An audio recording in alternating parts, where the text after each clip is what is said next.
अज्ञानतिमिरान्धस्य ज्ञानाञ्जनशलाकया चक्षुरुन्मिलितं येन तस्मै श्रीगुरवे नमः।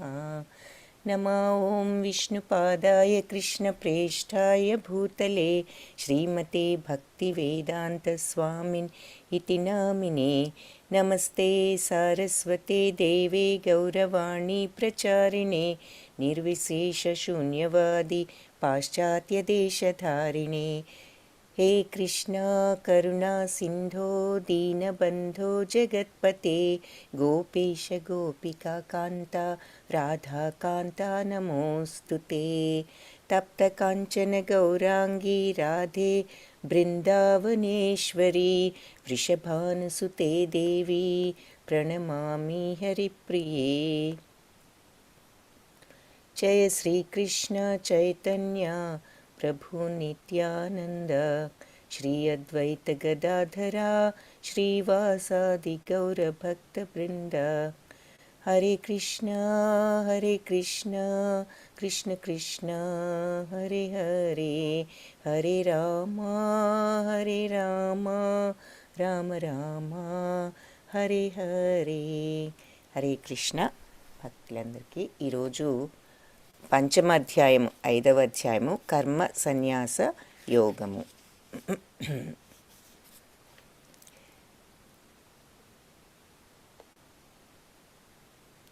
అర్జున ఉవాచ సన్యాసం కర్మణాం కృష్ణ పునర్యోగం చ సంశంససి యచ్ఛ్రేయ ఏతయోరేకం తన్మే బ్రూహి సునిశ్చితం. సన్యాసము కర్మ పునర్యోగం చ శంససి. మొదట నీవు కర్మ త్యాగం చేయమన్నావు, ఇప్పుడేమో భక్తితో పని చేయాలని చెప్తున్నావు కదా. రెండిట్లో ఏది ఎక్కువ? యచ్ఛ్రేయ ఏతయోరేకం, ఈ రెండిట్లో ఏది ఎక్కువ ప్రయోజనకరంగా ఉంటుంది, శ్రేయస్కరంగా ఉంటుంది? తన్మే బ్రూహి, నువ్వు నాకు చెప్పు. సునిశ్చితం అంటే నిశ్చయంగా ఏది బెటర్ అన్నది నాకు చెప్పు. నువ్వు మొదట్లో కర్మత్యాగం చేయమని చెప్పావు, ఇప్పుడేమో భక్తితో పని చేయమని ఉపదేశిస్తున్నావు కదా. ఈ రెండిట్లో ఏది ఎక్కువ ప్రయోజనకరంగా ఉంటుందో చెప్పు కృష్ణ అని చెప్పి అర్జునుడు అడిగాడు. అంటే కర్మ త్యాగం చేయండి అనే విషయం ఏమిటి అంటే, కర్మ సన్యాసం అంటే ఏమిటి అంటే అసలు పని చేయటమే ఆపేయాల. కర్మని సన్యసించటం అంటే, కర్మ అంటే పని అని చెప్పుకున్నాము మనం. మామూలుగా ఈ లౌకికంగా వాడేటప్పుడు కర్మ అంటే ఏదో నా కర్మ ఇది అంటే అది బ్యాడ్ థింగ్ కింద చెప్తూ ఉంటాము, ఏదో చెడు అని. కానీ కర్మ అంటే పని అని, మంచి అని అవనివ్వండి. అది వికర్మ అంటే చెడు పని, ఏది వేదాలు వద్దు అని చెప్పిన పని. కర్మ అంటే వేదాలు చేయవచ్చు అని చెప్పినటువంటి పనులు. పోతే అకర్మ అంటే పని చెయ్యకుండా ఉండటము అని అర్థం. అయితే దాని రియల్ అర్థం ఏమిటి? కర్మ సన్యాసించటం అంటే కర్మని వదిలేయటం, పని వదిలేయటం అంటే ఏమిటి అన్న విషయం ఇక్కడ కొంచెం మనకు వివరం చెప్తున్నారు. కర్మని సన్యాసించటం అంటే అని. Should I stop sowing the tree? అసలు చెట్టు అనేది నాటటమే ఆపేయాలా? పని వద్దంటున్నారు కాబట్టి అసలు ఉదాహరణకి ఒక చెట్టు నాటాలి, మనం పని వదిలేయమన్నారు కాబట్టి ఆ చెట్టు నాటటమే ఆపేయాలా? లేదు అంటే, or should I stop expecting the fruit? నేను ఆ చెట్టు నుంచి వచ్చేటటువంటి ఫలాలను ఆశించటం మానేయాలా? ఏది అన్నది ఇక్కడ ప్రశ్న. సో సమాధానం ఏమిటి అంటే, శ్రీ భగవానువాచ సన్యాస కర్మయోగశ్చ నిశ్రేయసకరావుభౌ తయోస్తి కర్మ సన్యాసాత్ కర్మయోగో విశిష్యతే. కర్మ సన్యాసం, పని త్యాగం చేయటం, తర్వాత భక్తితో పని చేయటం, రెండు కూడా కర్మ అంటే భక్తి కర్మయోగం రెండు కూడా మోక్షాన్ని కలిగిస్తాయి. కాకపోతే ఈ రెండిట్లో కూడా పనిని త్యజించటం కంటే భక్తి సేవలో పని చేయటం అనేది మంచిది అని చెప్తున్నారు. సో పని మానేయటం కంటే కూడా భక్తితో పని చేయటం అనేది మంచిది. అంటే సన్యాసము చేయటం కంటే కూడా భక్తితో ఇలా భగవంతుడిని అర్చించటం కానివ్వండి, ఆయన సేవ కానివ్వండి, ఇలాంటివి అంటే ఏ పనినైనా భగవంతుడి నీ మనసులో నిమగ్నం చేసుకుని చేయటం మంచిది అని సమాధానం వచ్చింది అర్జునుడికి భగవంతుడి నుంచి. కాబట్టి కర్మ సన్యాసము రెండు కూడా మోక్షాన్ని ఇస్తాయి. ఇది ఇస్తుంది, ఇది ఇస్తుంది. కానీ భక్తితో పనిని త్యజించటం అంటే పనిని వదిలేయటం కంటే కూడా భక్తితో పని చేయటమే మంచిది అని చెప్తున్నారు. సో మీ పని మీరు భక్తితో చేయటమే మంచిది, దానిని వదిలేసే కన్నా. ఇంకా ఏం చెప్తున్నారు? కాకపోతే ఎలా చేయమంటున్నారు ఆ పనిని? Do it for me and I will take care of the fruit for you. నా కోసం, భగవంతుడి తృప్తి కోసం చేస్తే నేనే ఆ ప్రతిఫలం విషయం ఏమిటో నేనే ఆలోచించి నేనే చూసుకుంటాను అని చెప్తున్నారు. ఆ రకంగా పనిని చేయాలి. ఏ రకంగా అంటే భగవంతుడి కోసం చేస్తున్నాము అనుకుంటూ చేయాలి. ఇప్పుడు ఒక భక్తుడైన వాడు ఏదైనా భక్తుడు కాకపోతే ఇదంతా నేనే సంపాదించాను, నా యొక్క గొప్పతనమే అనుకుంటారు. చిన్న ఉదాహరణ. అదే భక్తుడైతే ఇదంతా భగవంతుడే ప్రసాదించారు అనేటటువంటి మనస్తత్వంతో ఉంటారు. జ్ఞేయసా నిత్య సన్యాసీ యో నద్వేష్టి న కాంక్షతి నిద్వంద్వో హి మహాబాహో సుఖం బంధాత్ ప్రముచ్యతే. అయితే కర్మఫలాలను ద్వేషించనివాడు, కోరనివాడు నిత్య సన్యాసి. మనం సన్యాసి అంటే పనులన్నీ వదిలేసి ఏదో అడవులోకి వెళ్ళి ధ్యానాలు అవి చేస్తూ కూర్చుంటేనే సన్యాసి అనక్కర్లేదు. ఎవరైతే ఈ కర్మఫలాలను ఆశించకుండా, ఆ తర్వాత అవి సరిగ్గా జరగకపోతే మన పనికి బ్యాడ్ రిజల్ట్ వస్తే ఆ రిజల్ట్ని ద్వేషించకుండా, కాబట్టి ఆ ఫలాన్ని అటు ఆసక్తి చూపకూడదు దాని మీద. అది సరి అయిన ఫలం కాకపోతే దాని మీద ద్వేషం కూడా చూపకూడదు. అలా ఎవరైతే ఉండగలరో వాళ్ళే నిత్య సన్యాసులు. మహాబాహువులు కలిగిన అర్జున, సకల ద్వంద్వాల నుండి విడివడిన ఇలాంటి వ్యక్తులు సులభంగా భవబంధాల నుంచి విముక్తి పొందుతారు అని చెప్తున్నారు. ద్వంద్వాలు అంటే ఆపోజిట్స్. అంటే ఇక్కడ ఆపోజిట్స్ ఏమి ఎగ్జాంపుల్ ఇచ్చారు? కర్మఫలాలను ద్వేషించనివాడు, కోరనివాడు. అంటే ఒక పని చేసినప్పుడు దాని నుంచి వచ్చేటటువంటి ఫలాన్ని, రిజల్ట్ని, ప్రతిఫలాన్ని ఆశించనివాడు. దాని మీద ఇంట్రెస్ట్ ఉండదు. అలాగే ఆ సరి అయిన ప్రతిఫలం రాకపోతే దాని మీద కోపం కూడా ఉండదు, ఏదీ ఉండదు. అలాంటిది ద్వంద్వాలు. అంటే ఒక వస్తువు మీద రాగము, ప్రేమ కానీ ద్వేషం కానీ రెండూ ఉండవు. అలాగే వాళ్ళకి సుఖమైన దుఃఖమైన అలా ఆపోజిట్స్ని ద్వంద్వాలు అంటారు. సో ఎవరైతే ఈ ద్వంద్వాల నుంచి బయటపడతారో అలాంటి వాళ్ళు ఈ భవబంధాలు అంటే ఈ భౌతిక ప్రపంచపు బంధాల నుంచి విముక్తి చెందుతారు. అంటే ఏమిటి? భౌతిక ప్రపంచ బంధాలకు ఎప్పుడైతే బందీలు కామో, బద్ధులం కామో, ఎప్పుడైతే విముక్తి పొందుతామో మోక్షం వస్తుంది అని అర్థం. So one who neither hates nor desires the fruits of his activities. ఎవరైతే వాళ్ళ యొక్క పనుల యొక్క ఫలాలను పట్ల ద్వేషాన్ని కానీ కోరికను కానీ పెంచుకోరో ఆ ప్రతిఫలం మీద, he is known to be always renounced. అలాంటి వాళ్ళు ఎప్పుడు సన్యాసులే అని చెప్పుకోవచ్చు. అలాంటి వాళ్ళు such a person free from all dualities, వాళ్ళ అన్ని ద్వంద్వాల నుంచి విడివడి ఈజీలీ ఓవర్కమ్స్ మెటీరియల్ బాండేజ్. అలాంటి వాళ్ళు ఈ భవబంధాల నుంచి విముక్తి చెందుతారు అండ్ ఈస్ కంప్లీట్లీ లిబరేటెడ్. అప్పుడు వాళ్లకు కంప్లీట్ లిబరేషన్ అంటే మోక్షం కూడా వస్తుంది అర్జున, మహాబాహువులు కల అర్జున అని ఈ శ్లోకంలో చెప్తున్నారు. సో ఎవరైతే ఈ ద్వంద్వాల నుంచి బయటపడి మనం చేసే పనుల మీద అటు ప్రేమ కానీ కోరిక కానీ ఆ ప్రతిఫలం మీద, అలాగే ఆ పని సరిగ్గా జరగకపోతే ఆ ప్రతిఫలం మీద కోపం కానీ, బ్యాడ్ రిజల్ట్ ఏదైనా వస్తే ఆ పని మీద కోపం కానీ, ఎవరైతే ఏదైనా ఒకటే అనేటటువంటి మనస్తత్వంతో ఉండగలరో వాళ్లకు తప్పనిసరిగా విముక్తి వస్తుంది. వాళ్ళే నిజమైన సన్యాసులు అని చెప్తున్నారు.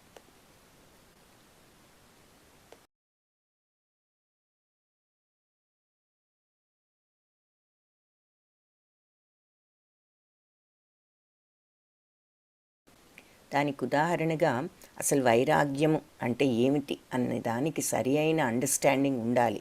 వైరాగ్యాన్ని ఎలా అవగాహన చేసుకోవాలి, ఏ విధంగా అర్థం చేసుకోవాలి అన్న దానికి ఒక ఉదాహరణగా అంబరీష్ మహారాజు కథ ఇక్కడ మనం చూస్తున్నాం. అంబరీష్ మహారాజు ఒక గొప్ప భక్తుడు. ఆయన గొప్ప విష్ణు భక్తుడు. అయితే ఆయన ఏ విధంగా దుర్వాస మహర్షిని, అంత గొప్ప మహర్షిని కూడా ఆయన క్షమించి ఆయన యొక్క శాపాన్ని ఎలా అయితే ఆపగలిగారో ఆ ఉదాంతం ఇక్కడ చూపిస్తున్నారు మనకు. ఏమిటి అంటే అంబరీష్ మహారాజు భక్తికి ఒక రకమైన ఈర్ష్యతో దుర్వాస మహర్షి ఈయన పరీక్షిద్దాము అంటూ వచ్చి ఏకాదశి రోజున ఆయన ఉపవాసం ఉంటున్నప్పుడు ఉపవాసం ఆ రోజు వచ్చి నేను ఆతిథ్యం కోసం రావటం, ఆయన అతి మర్యాదలు చేసి స్వీకరించటం, ఆయన భోజనం చేయమంటే నేను స్నానం చేసి వస్తానంటూ వెళ్ళి ఆ ఏకాదశి అయిపోయిన మర్నాటి ఉదయం వరకు కూడా ఆయన రాకపోవటం జరిగింది. అప్పుడు అంబరీష్ మహారాజు ఆయన కోసం ఉండి ఆ ఉపవాసం ఉన్నప్పుడు మర్నాడు ఉదయం ఒక నిర్దిష్ట సమయంలో ఆ ఉపవాసాన్ని మనం ఆపి అప్పుడు నీరో ఏదో ఒకటి పుచ్చుకోవాలి. అలా అంటే నీరు కూడా తాగని వాళ్ళు ఉపవాసం రోజున అప్పుడు నీరు తీసుకుంటారు. సో ఈయన ఆ టైం అయింది, దుర్వాసులు రావట్లేదు, ఈ టైంలో తీసుకోవాల్సిన టైంలో ఆ నీరు తప్పనిసరిగా తీసుకోవాలి, లేకపోతే దానికి ఫలితం ఉండదని ఆయన గురువు గారు బోధించి తప్పదు, మీరు ఇప్పుడు తీసుకోవాలంటే కొద్దిగా నీరు తీసుకోవటం జరుగుతుంది. ఆ వెంటనే దుర్వాస మహర్షి వచ్చి, నా అంతటి గొప్ప ముని వచ్చినప్పుడు నువ్వు నా కోసం ఆగకుండా ఆతిథ్యం నువ్వు నీరు తీసుకుంటావా అనేటటువంటి కోపంతో ఒక రాక్షసుని సృష్టించి నిన్ను వధిస్తాను అని అనటం జరిగింది. అప్పుడు వెంటనే భక్తుడు కాబట్టి అంబరీష్ మహారాజు విష్ణుమూర్తి భక్తుడు కాబట్టి ఆయన సుదర్శన చక్రాన్ని పంపించి ఈ రాక్షసుని వధించిన తరువాత ఆ సుదర్శన చక్రం దుర్వాస మహామునికేసి వెళ్ళటం మొదలుపెట్టింది. దాంతో ఆయన దాని నుంచి తప్పించుకోవాలని ఎక్కడికి వెళ్ళినా కూడా అది ఆయన్ను వెన్నంటుతూనే వస్తోంది. బ్రహ్మదేవుడి దగ్గరకు, తర్వాత అందరి దగ్గరికి వెళ్ళినా ఎవరు ఏం చేయలేనప్పుడు పరమేశ్వరుడి దగ్గరికి వెళ్తే శివుడు నువ్వు విష్ణుమూర్తి దగ్గరికి వెళ్తేనే నీకు దీనివల్ల ఏమైనా ఈ ప్రమాదం తప్పుతుంది అని చెప్తే అప్పుడు విష్ణుమూర్తి దగ్గరికి వెళ్ళటం జరిగింది.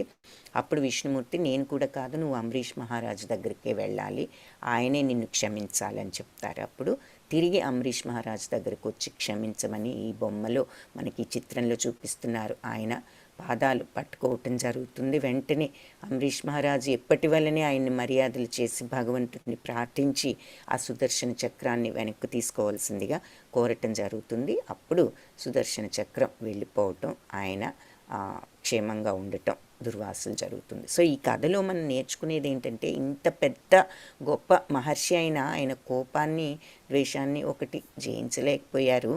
ఆ తరువాత అందుకని యోగశక్తులు వచ్చినా కూడా ఒక్కొక్కసారి అవన్నీ కూడా కొంత వాళ్ళ శక్తులు కూడా వేస్ట్ అవటం జరుగుతూ ఉంటుంది.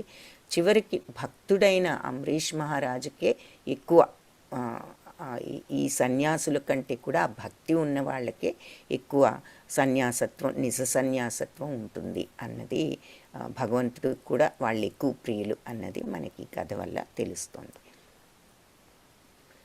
యోగయుక్తో విశుద్ధాత్మా విజితాత్మా జితేంద్రియః సర్వభూతాత్మభూతాత్మా కుర్వన్నపి న లిప్యతే.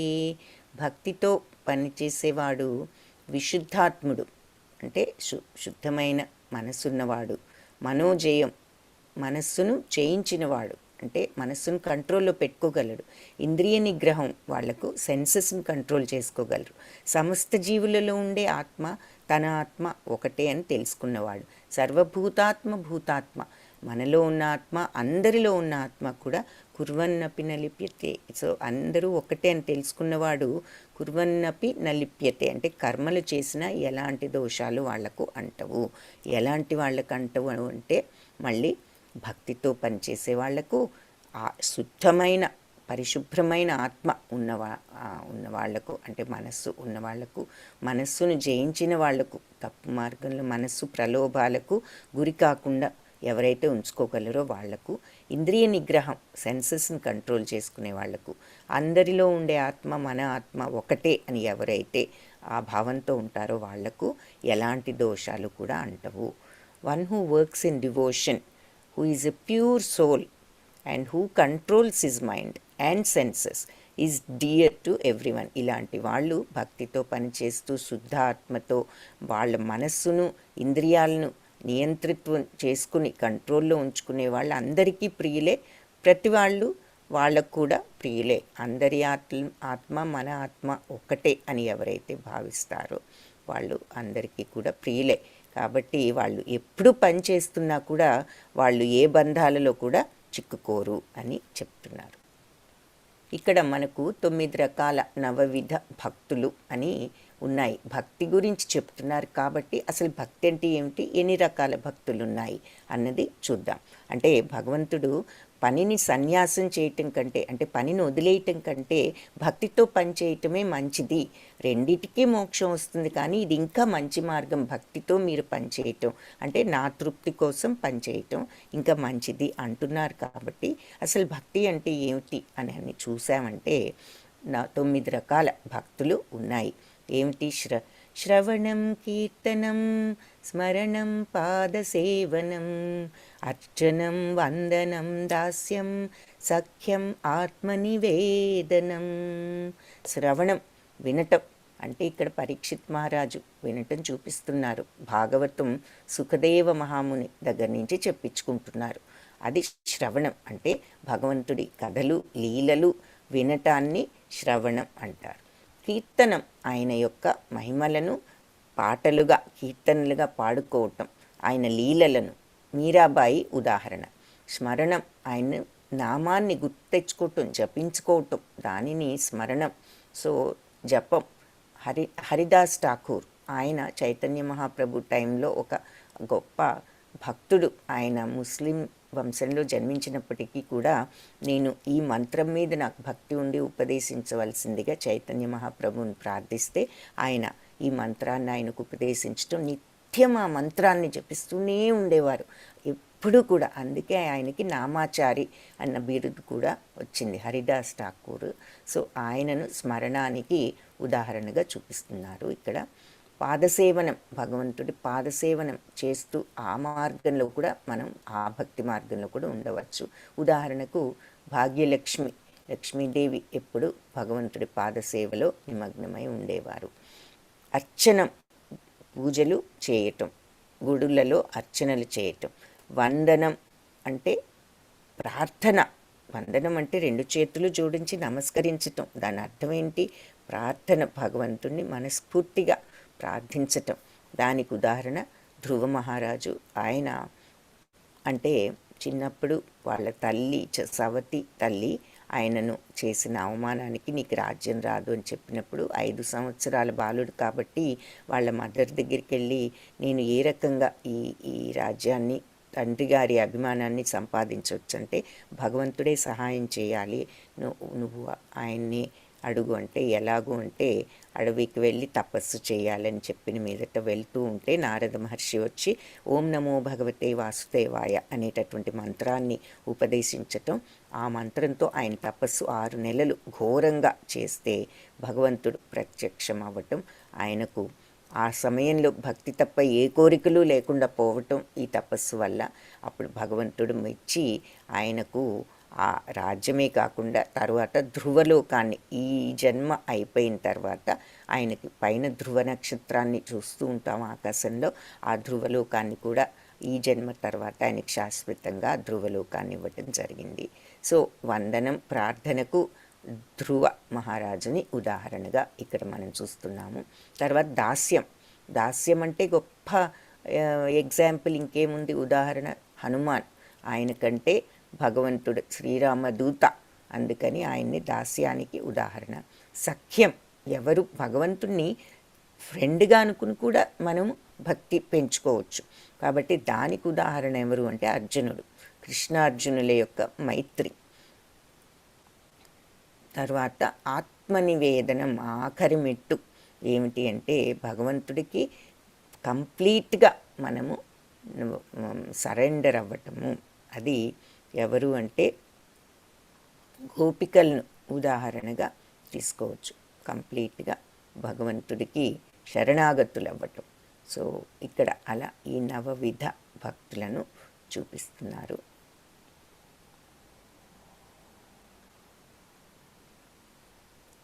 ఇంకొక ఉదాహరణ కూడా బలి మహారాజు. వామనమూర్తి ఆకారంలో భగవంతుడు వచ్చినప్పుడు బలి మహారాజు కంప్లీట్గా శరణాగతి అయి ఆయనకు ఏది అడిగితే అది ఇస్తానని ఆయన 3 అడుగులు ఇచ్చిన తర్వాత ఆయన చివరికి ఆ రకంగా పాతాళంలోకి వెళ్ళిన ఆయన అక్కడ లోకానికి అధిపతి చేయటం, ఆ రకంగా ఆయనకు ఒక ముక్తిని ఇవ్వటం జరిగింది. సో ఇవి 9 రకాలైనటువంటి భక్తులు భాగవతంలో మనకు నవవిధ భక్తులు అని చెప్తారు.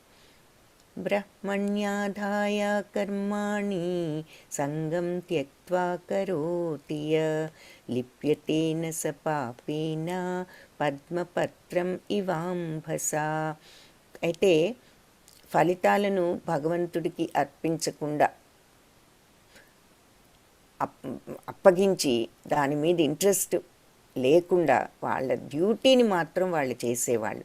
అప్పగించి దాని మీద ఆసక్తి లేకుండా, ఫలితాలను భగవంతుడికి అప్పగించి ఆసక్తి లేకుండా పని ఎవరైతే చేస్తారో, అంటే తామరాకు మీద నీటి బొట్టు ఎలా ఉంటుంది, దానికి అంటదు, దాని మీద ఉంటుంది కానీ తడి అనేది ఆకుకు అంటదు. అలాగే మనం పని చేస్తాం కానీ ఆ పని మీద మనకు ఆ ఫలితం మీద ఆసక్తి ఉండదు. పని శ్రద్ధగా చేస్తాము, ఫలితం మీద ఆసక్తి ఉండదు, ఫలితం భగవంతుడికే అప్పగిస్తాము. అలా చేసేవాళ్ళు ఈ పని యొక్క బంధాల వల్ల వాళ్ళు ప్రభావితులు కారు అని చెప్తున్నారు. అంటే one who performs his duty without attachment, దాని మీద విపరీతమైన ఆసక్తితో, కోరికతో, బంధంతో, రాగంతో చెయ్యకుండా ఎవరైతే అలాంటి కోరిక లేకుండా ఆ ప్రతిఫలం మీద చేయగలరో, సరెండరింగ్ ద రిజల్ట్స్ అంటూ ద సుప్రీం లార్డ్, ఆ ఫలితాలను భగవంతుడికి అర్పిస్తూ ఎవరైతే చేయగలరో వాళ్ళు ఏ బంధాలకు వాళ్ళు బద్ధులు కాదు అని చెప్తున్నారు. అంటే వాళ్ళకి ఇక పాపం పుణ్యం అనేది ఏది అంటదు. అలాంటి వాళ్ళు విముక్తి పొందుతారు, మోక్షం పొందుతారు. తామరాకు మీద నీటి బొట్టు ఎలా అయితే అంటదో ఆ రకంగా వాళ్ళకి ఏది కూడా అంటదు అని చెప్పి ఈ ఉదాహరణ చూపిస్తున్నారు. వాళ్లకు అంటే ఎవరైతే పని చేస్తారో కానీ ఆ పని మీద ఆసక్తి పెంచుకోకుండా పని ప్రతిఫలాన్ని భగవంతుడికి ఎవరైతే అర్పిస్తారో వాళ్లకు ఈ రకంగా భక్తి మార్గంలో ఉండటానికి ఇలా కొన్ని ఉదాహరణలు చూపిస్తున్నారు. సర్వకర్మాణి మనసా సన్యస్యాస్తే సుఖం వశీ నవద్వారే పురే దేహి నైవ కుర్వన్న కారయన్. దేహధారి స్వభావాన్ని నియంత్రించి అన్ని కర్మలను మానసికంగా, ఇంకా వివరంగా ఇదే కాన్సెప్ట్ చెప్తున్నారు. అన్ని కర్మలను మానసికంగా త్యజించినప్పుడు అంటే మెంటల్గా మనము ఆ పని మీద ఇంట్రెస్ట్ని, ఆ రిజల్ట్ మీద ఇంట్రెస్ట్ని వదులుకుంటున్నాం. ఫిజికల్గా పనిని శారీరకంగా చేస్తున్నాం కానీ మనస్సులో దాని మీద ఆసక్తి, ఆ రిజల్ట్ ఇది చేస్తే మనకి ఈ ప్రతిఫలం వస్తుంది, ఆ ప్రతిఫలం వస్తుంది అనేది వదులుకుని పని శ్రద్ధగా చేయటం వరకే ఎవరైతే చేస్తారో వాళ్ళు 9 ద్వారాలు ఉన్న ఈ శరీరంలో హాయిగా సంతోషంగా ఉంటారు అని చెప్తున్నారు. when the embodied living being controls his nature and mentally renounces all actions, ఎప్పుడైతే మనస్సుతో ఈ కర్మలన్నీ సన్యసించగలుగుతారో మానసికంగా వాళ్ళు ఈ 9 ద్వారాలు ఉన్న నగరం అంటే మన శరీరాన్ని 9 ద్వారాలు ఉన్న నగరం అని చెప్పి ఇక్కడ భగవంతుడు పిలుస్తున్నారు. మనకు కళ్ళు, ముక్కు, కళ్ళు 2, చెవులు 2, నోరు 5, 2 చెవులు 7, తర్వాత జననేంద్రియాలు ఇవన్నీ కూడా 2, మొత్తం 9 ద్వారాలు ఉన్న నగరం అని మన శరీరాన్ని అంటున్నారు. కాబట్టి ఎవరైతే ఈ మనస్సును నియంత్రించి వాళ్ళు మనస్సుతో ఈ కర్మలన్నీ సన్యసించగలుగుతారో వాళ్ళు ఈ 9 ద్వారాలున్న నగరంలో సంతోషంగా ఉండగలుగుతారు. అంటే పీస్తో, శాంతితో ఉండగలుగుతారు. సమదృష్టి ఇంకొకటి విషయం ఏమిటి అంటే విద్యా వినయ సంపన్నే బ్రాహ్మణీ గవిహస్తిని శునీ చైవ శ్వపాకే చ పండిత సమదర్శిన.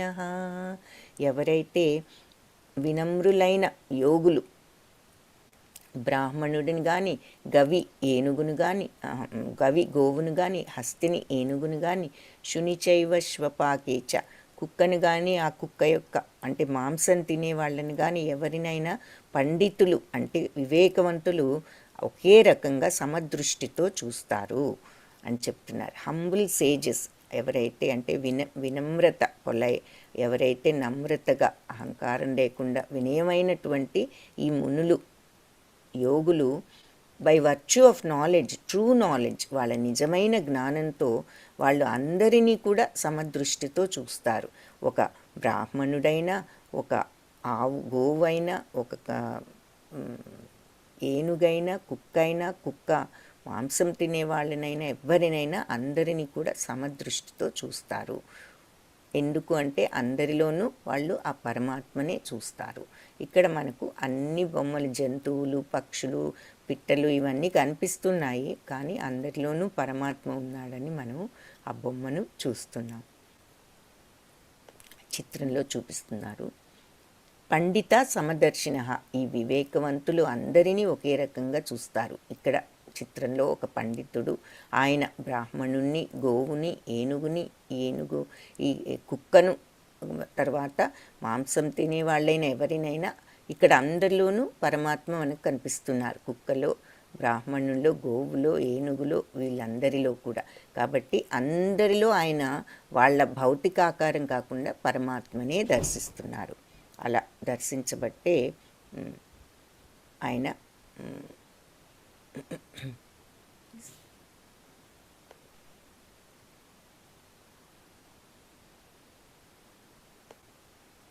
వాళ్ళకందరూ సమంగానే కనిపిస్తారు. ఎందుకంటే అందరిలో పరమాత్మే కనపడుతున్నారు. ఏ హి సంస్పర్శజా భోగా దుఃఖయోనయ ఏవతే ఆద్యంతవంతః కౌంతేయ నతేషు రమతే బుధః. బుద్ధిమంతుడైన వ్యక్తి భౌతికేంద్రియాలతో సంబంధం కలిగే దుఃఖ కారణాలలో పాల్గొనడు. వాళ్ళు ఈ ఇంద్రియాల వల్ల ప్రలోభాలు, మనస్సును ఊగిసలాడించటం, తప్పు మార్గాల్లోకి వెళ్ళటం, కోరికలలో మునిగిపోవటం, కోరిక వల్ల కోపము, చిరాకు ఇవన్నీ కలగటం, ఆ కోపంతో బుద్ధి సరిగ్గా పనిచేయకపోవటం, మతి భ్రమించటం, బుద్ధి నాశనం అవటం, ఇవన్నీ జరుగుతాయని చూసాం. కాబట్టి నిజంగా బుద్ధిమంతులైన వాళ్ళు ఈ ఇంద్రియాలతో సంబంధం పెట్టుకోవటానికి, తగ్గించుకోవటానికి ప్రయత్నిస్తారు. ఈ ఇంద్రియాలు కలిగించే దుఃఖాలలో వాళ్ళు పాల్గొనరు. కాబట్టి కుంతి కుమారుడా కౌంతేయ, అలాంటి ఆనందాలకు కానీ, అలాంటి ఆనందాలకు ఆది అంతం ఉంది. అంటే ఈ భౌతికంగా మనకు వచ్చే ఈ సుఖాలకన్నిటికీ కూడా ఒక బిగినింగ్, ఒక ఎండ్ ఉన్నది. అవి పర్మనెంట్ కాదు, శాశ్వతం కాదు. కాబట్టే వివేకవంతుడు వాటిల్లో ఆనందాన్ని చూడడు. ఇది వచ్చిపోయేయి, ఇదేది కూడా పర్మనెంట్ కాదు అని తెలుసు ఆ వివేకవంతుడికి. అందుకే ఈ ఇంద్రియ సుఖాలలో పాల్గొంటే మనకు దీనివల్ల ఉపయోగం లేదు, ఇది ఎప్పటికీ ఉండేది కాదు, ఇది శాశ్వతం కాదు అని వాళ్ళకు తెలుసు. కాబట్టి వాళ్ళు ఇందులో వాళ్ళు ఇన్వాల్వ్ అవ్వరు. ఈ ఇంద్రియ సుఖాలలో వాళ్ళు పాల్గొనరు. An intelligent person does not take part in the sources of misery which are due to contact with the material senses.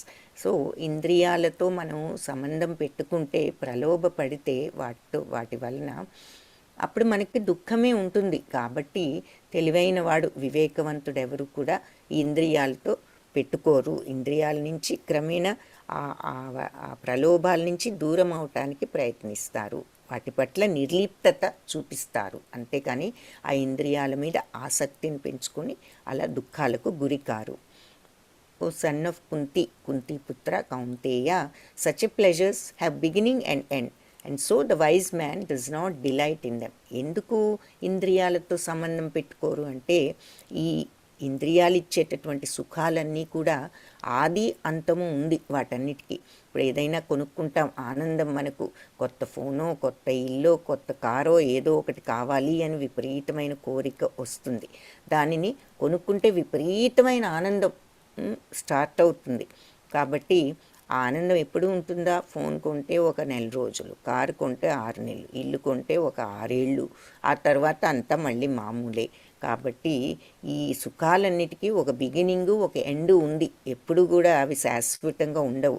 కాబట్టి వీటిల్లో ఏమీ లేదు, ఇది కాదు నాకు నిజమైన ఆనందం అని వివేకవంతుడికి తెలుసు అని చెప్తున్నారు. అందుకని ఇంద్రియ ప్రలోభాల వల్ల కలిగే ఈ సుఖాన్ని దుఃఖాల్ని అతను పట్టించుకోడు.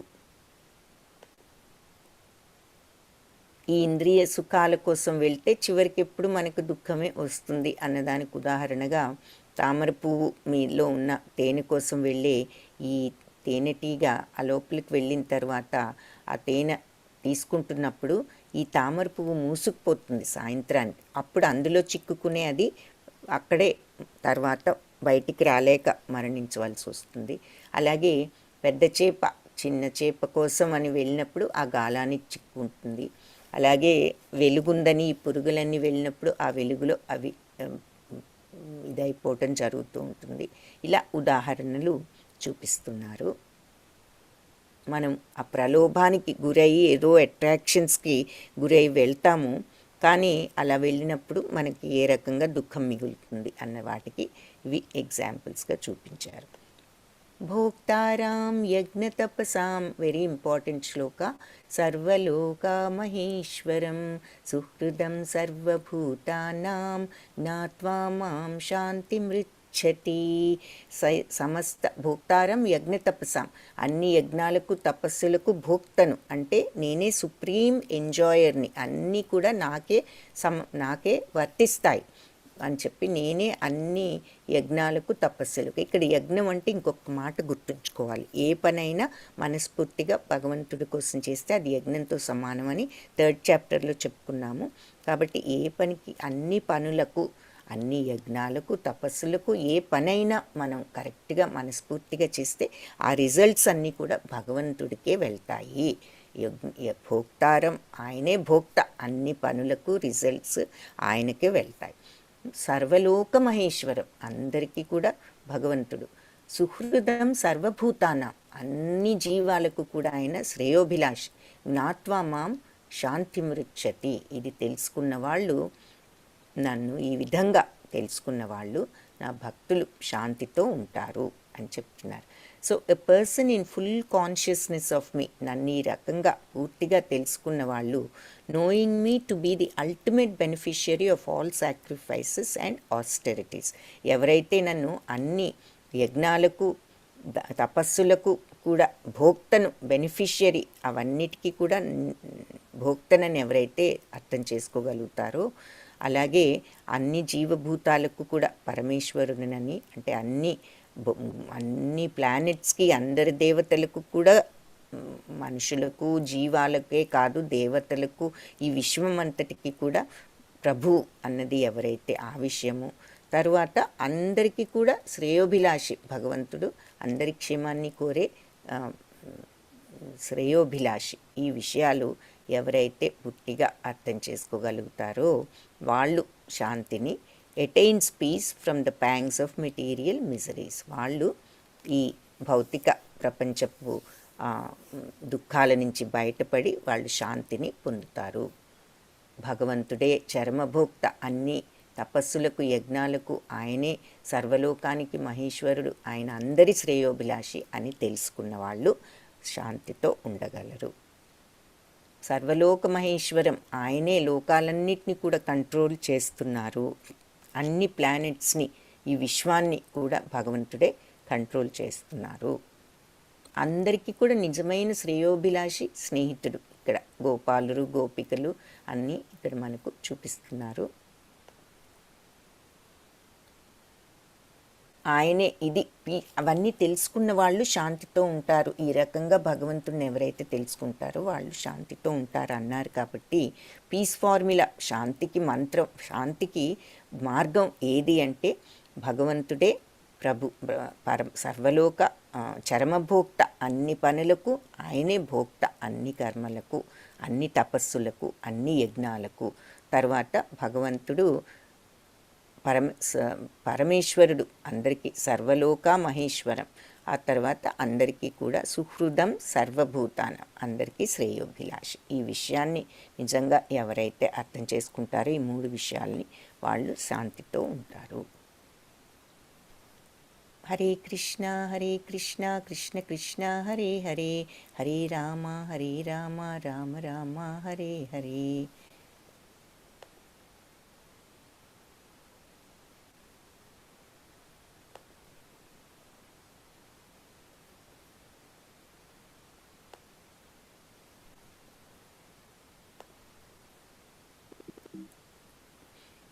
గీత ఈ 5వ అధ్యాయంలో మన జీవితంలోని అన్ని కార్యకలాపాలను భగవత్ కైంకర్యంగా నిర్వహించే విధంగా మలుచుకోవాలి. కాబట్టి మనం ఏ పని చేసినా కూడా అది భగవత్ సేవ, ఆయన తృప్తి కోసం మనం చేస్తున్నాము అనే విధంగా చేస్తే ఆ రకమైనటువంటి భక్తి మార్గంలో, అలా చేస్తే మనం భక్తి మార్గంలో ఉంటాము అని చెప్తున్నారు. హరే కృష్ణ కృష్ణ కృష్ణ హరే హరే, హరే రామ రామ రామ హరే హరే. వాంఛాకల్పతరుభ్యశ్చ కృపా సింధుభ్య ఏవ చ పతితానాం పావనేభ్యో వైష్ణవేభ్యో నమో నమః. హరే కృష్ణ. ఇంతటితో 5వ అధ్యాయాన్ని పూర్తి చేశాము. రేపు మనము